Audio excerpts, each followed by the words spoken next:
ചൈത്രം സ്വപ്നം ചാലിച്ചെഴുതിയതാണെന്നോ ഉഷസാം പെൺകിടാവേ നിന്റെ ചിത്രം.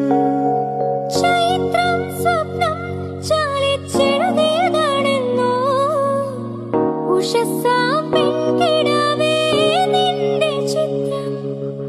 ഇതുവരെ എന്തേ കണ്ടില്ല ഞാൻ കവിളത്തെ സിന്ദൂരത്തിൻ രാഗപരാഗങ്ങൾ. നിന്നിലെ സൂര്യനായി വന്നൊളിച്ചിരുന്നേനെന്നും. ഞാൻ കനവിൽ കണ്ടൊരു കൺമണിയാളിവളാണല്ലോ. എന്നുള്ളു തുടിച്ചതും ഇവനെ കാണാനല്ലോ. ചെറുപൂങ്കുല പോലിവളാടുമ്പോൾ മോഹം മൃദുമൗനം പോലും സംഗീതം. Wow.